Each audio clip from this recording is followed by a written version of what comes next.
This is the reading from the book RootEd. Chapter 11, Behavioral Conditioning for Schools and Capitalism.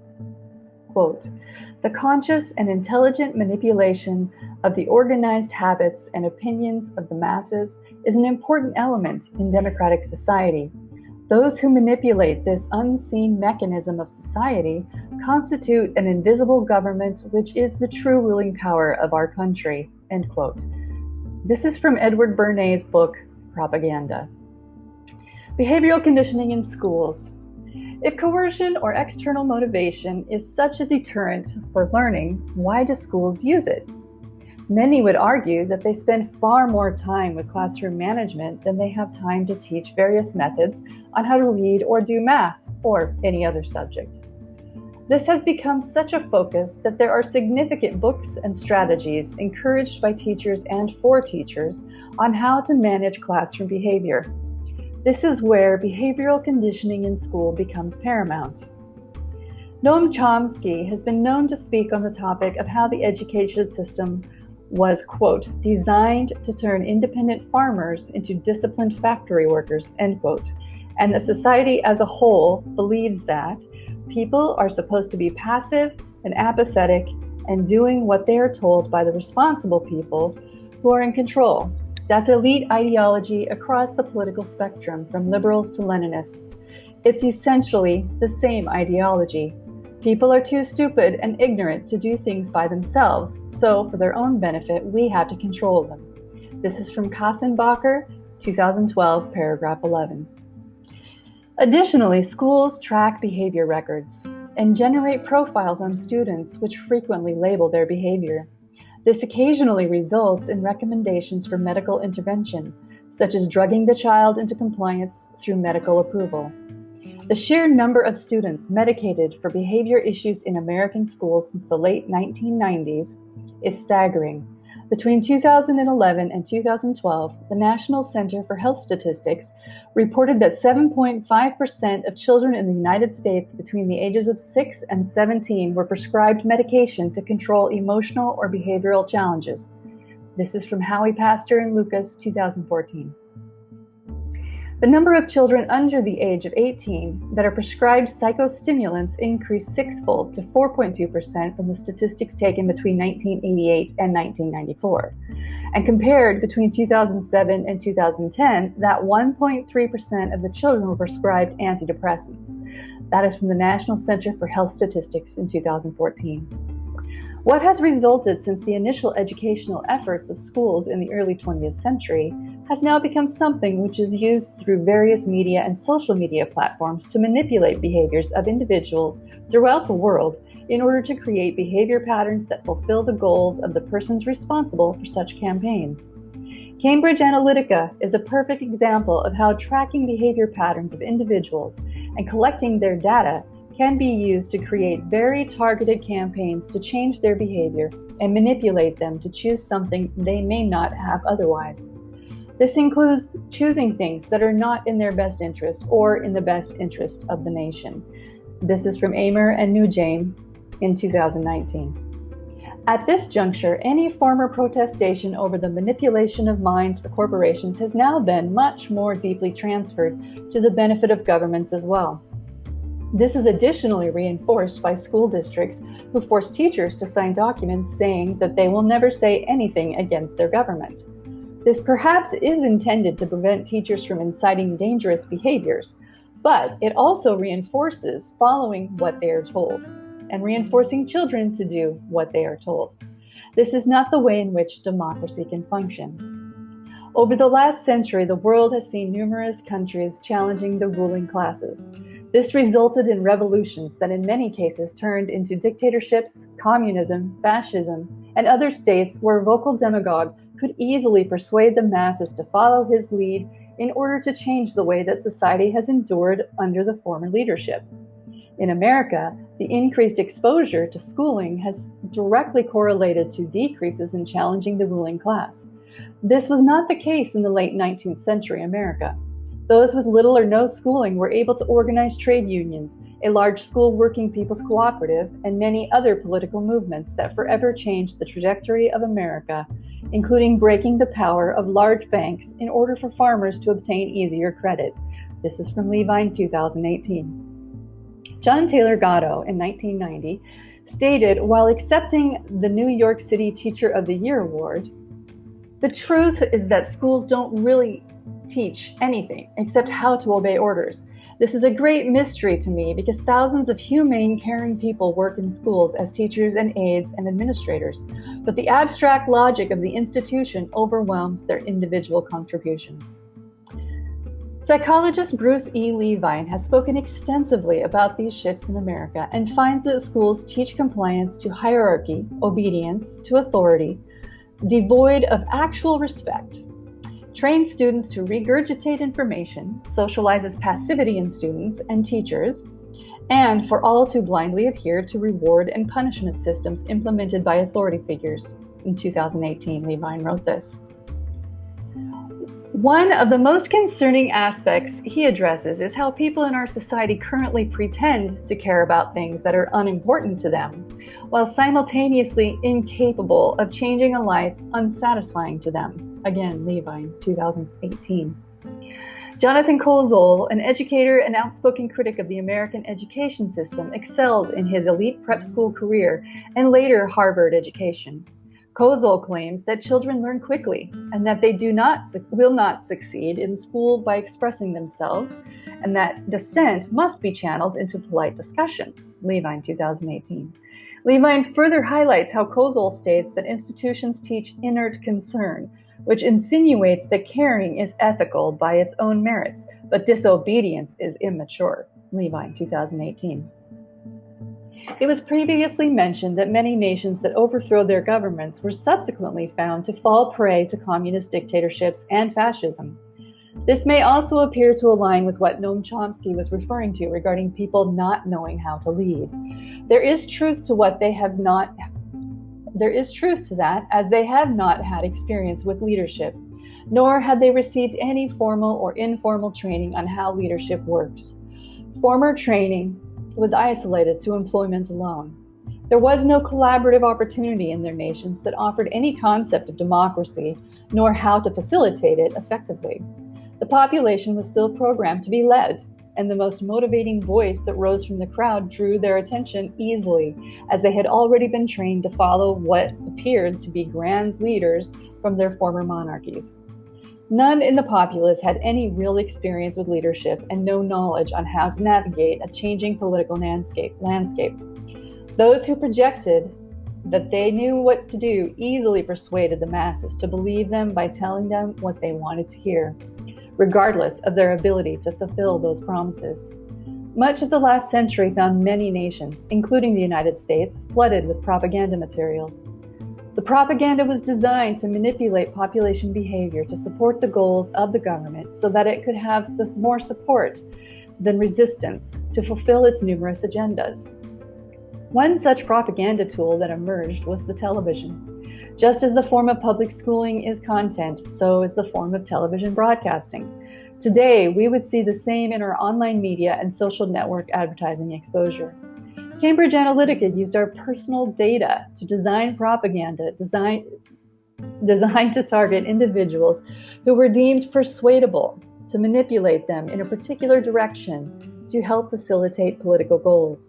This content was not necessarily factual. It was designed to invoke an emotional response, as emotions tend to drive behavior. This conditioning process that utilizes the human trauma response to generate predictable behavior patterns. Educational institutions are masters at engineering attitude and habit training. This is achieved through the structure and reinforced through punishments and award systems. Alexander Inglis wrote in his book in 1918, quote, Principles of Secondary Education, as the title, that the purpose of education was to make people predictable in order for the economy to be rationalized. Make people predictable in order to accomplish this goal. Since humans are not predictable, the primary goal of school is to achieve this goal. Since he wrote this book in 1918, it has become obvious that the vain attempt to control human behavior is not so easily achieved. Schools have resorted to corporal punishment and medication of children to reinforce this goal. If you were to ask any school administrator or teacher today, they would tell you that their number one issue is still classroom management. This will never change. Darwin's Descent of Man motivated much of the decisions in the educational and business managerial systems when he stated that the overwhelming majority of human biology is fatally corrupted and cannot be improved because it is so far gone. He said this in 1871.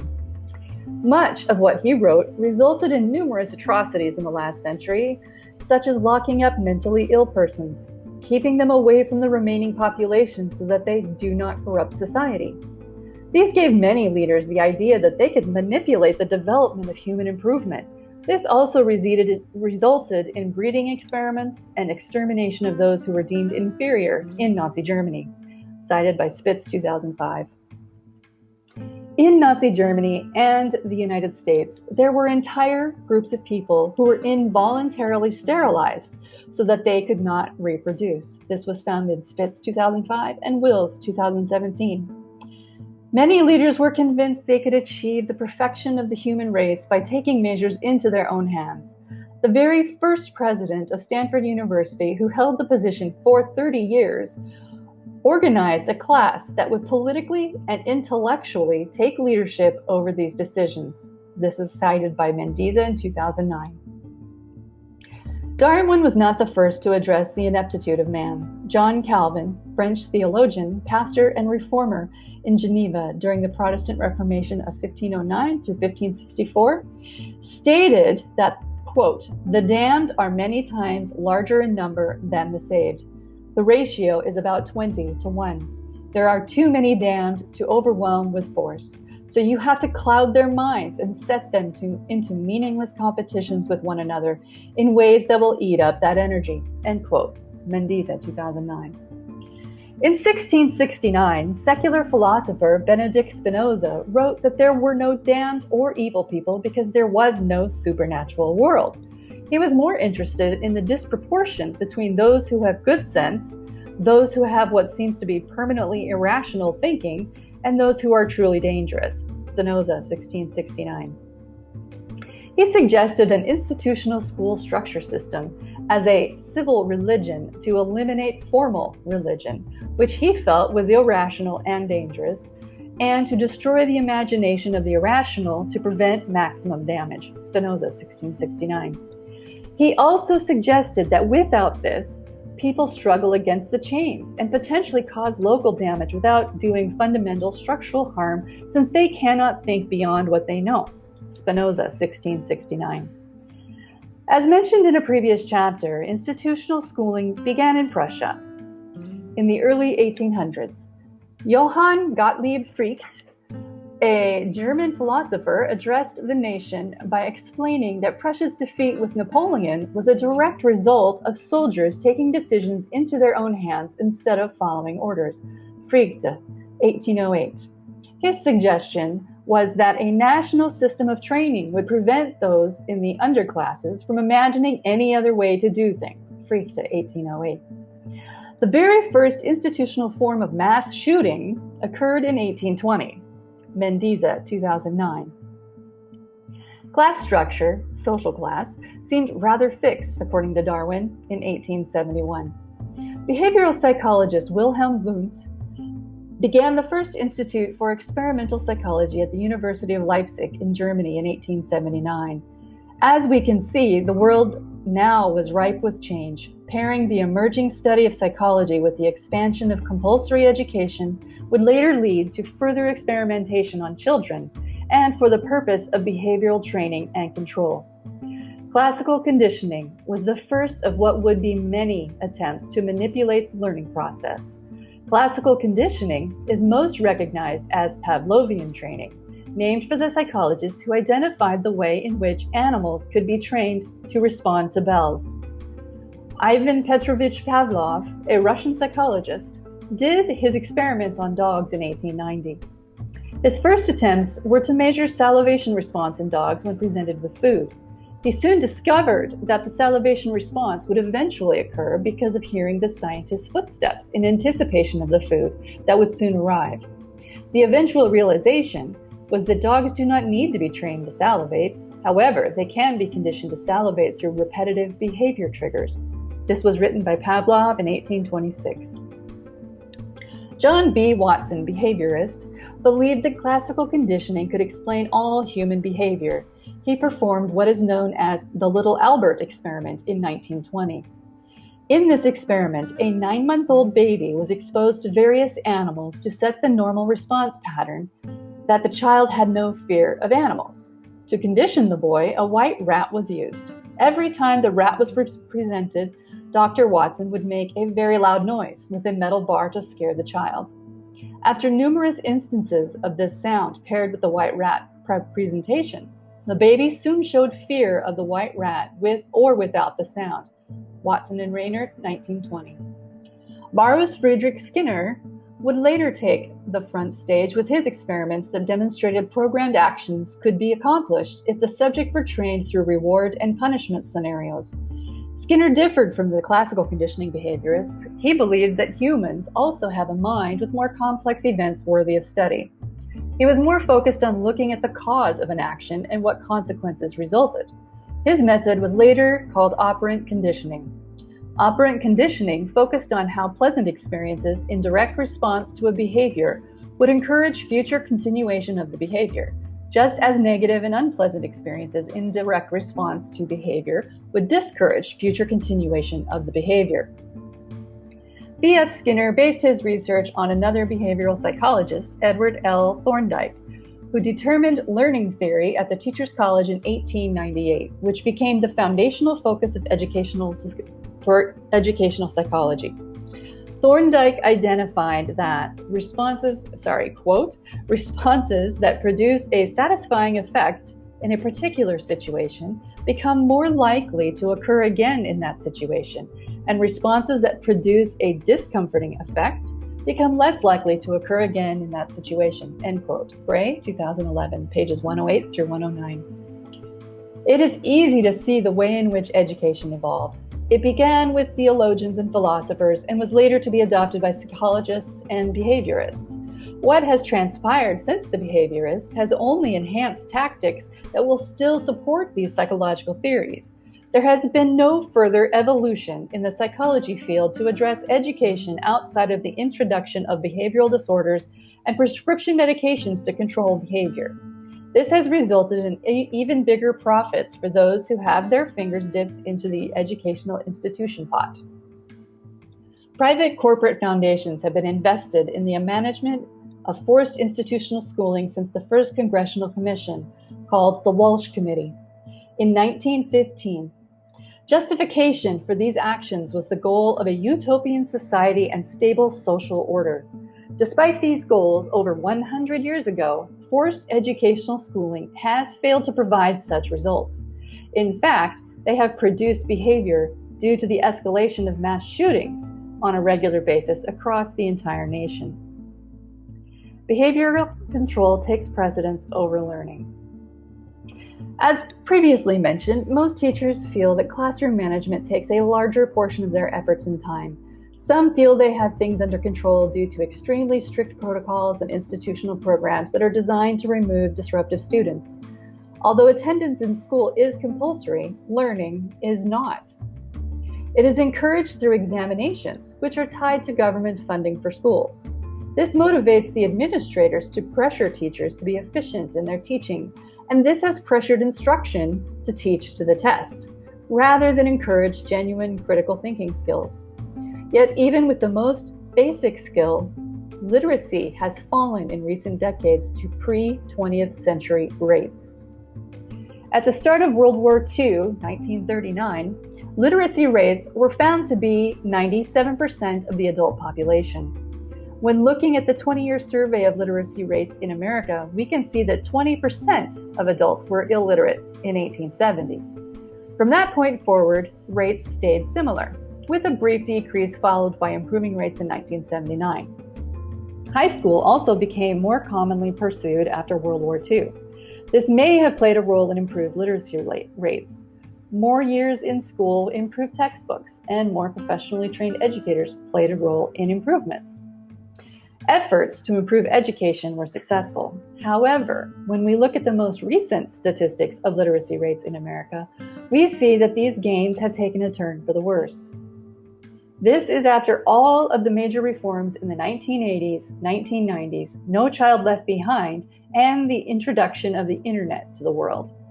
Access to information is clearly not a factor in decreased literacy rates.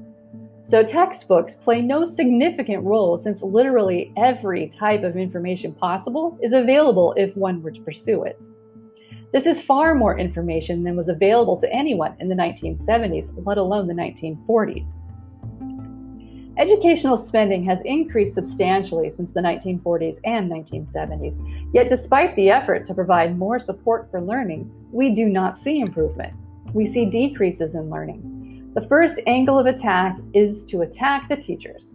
Yet we find more and more school districts requiring teachers to be ever more educated.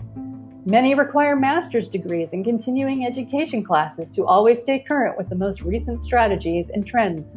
There are more education experts with doctorate degrees now than was ever available in the 1940s. The only major change that began as early as the 1980s and exploded from the 1990s on was the use of pharmaceutical interventions to control behavior. This was not present before. That accounts for 9.4% of students nationwide diagnosed with attention deficit disorder alone, according to the Centers for Disease Control and Prevention, CDC 2019. There are numerous other diagnoses that can contribute to educational outcomes, including a very widely used diagnosis of autism. Other interesting new diagnoses include those such as oppositional defiance disorder. Most of these diagnoses will be described in medical textbooks as in relation to behavior, but especially as it pertains to classrooms. Behavioral conditioning for capitalism. Why would we need behavior conditioning for schools? One would say to ensure students learn. However, it does not appear that this has been effective after the last century of educational reforms. We still have no progress. Perhaps there is something larger that this behavioral conditioning is designed for. One could easily argue that this conditioning is preparing students for future employment environments. This may have been true at some point, but as education has expanded, the purpose has become more and more muddled. Many justify the variety of subjects as exposing students for broader choice in their economic pursuits and employment options.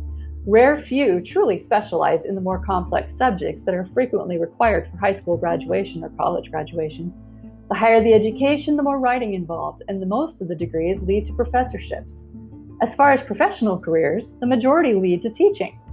There are experts in various fields who perform research independent of an educational institution, but they frequently work for government agencies or research laboratories funded by corporations who have specific goals in mind.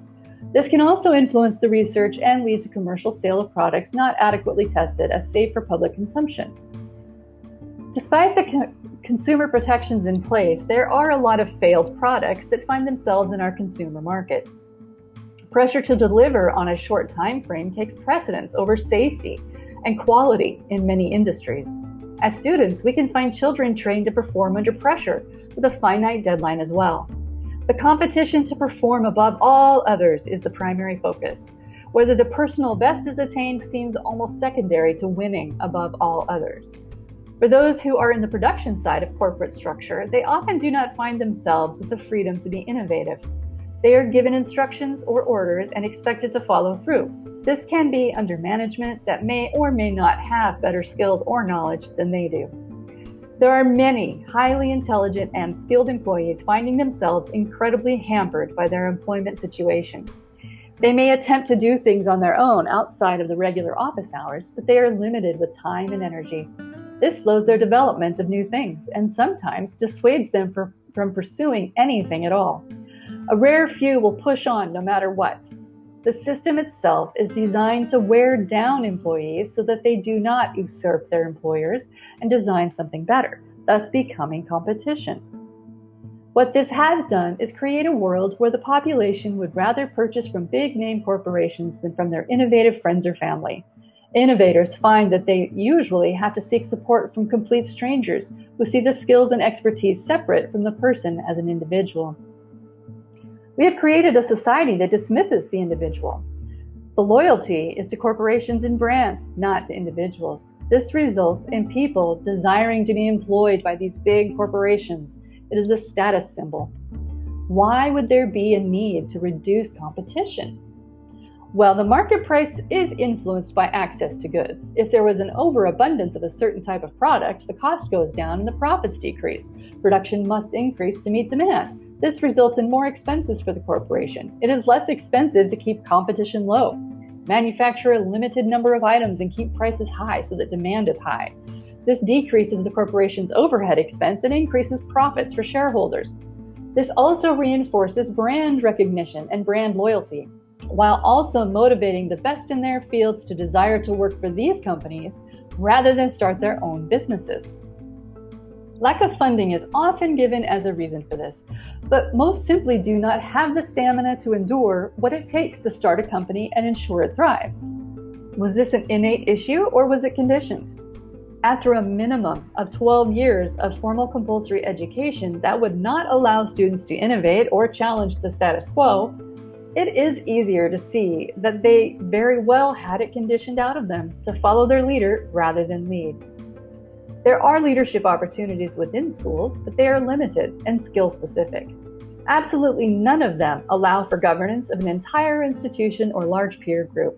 What these leadership roles equate to are management, not leadership. How can they when the institution is also management and not leadership?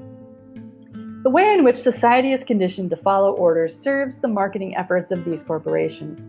Language choices invoke emotions, suggest identity, and pressure to decisions. In fact, these same sales scripts are often used in classroom teaching strategies and suggested to parents to be used with their children to motivate behavior. Everyone is being sold a script that is designed to manipulate decisions and behavior. Rather than providing all of the information to make a logical decision, manipulative language is used to push the person to do what the salesperson, teacher, or parent wants. What this does is dismiss the intellectual faculties of the person being manipulated. When that person is not given opportunity to question what is being asked, nor given opportunity to explore facts or options, the response from the manipulator is retaliatory in most cases. This is where guilt, shame, and projection come into play. Manipulation intended to make the receiver feel as if they're a bad person for not doing what they were told. Whether that is fact is beside the point. This is also how marketing has convinced consumers to purchase things they do not need. This has resulted in the manufacture of millions of items that are not only unnecessary and frequently unused, but it also fills our landfills and pollutes the earth in ways that are literally destroying our environments. Those who question this are treated as traitors and dismissed as villains. All of this fits the narcissistic abuse cycle.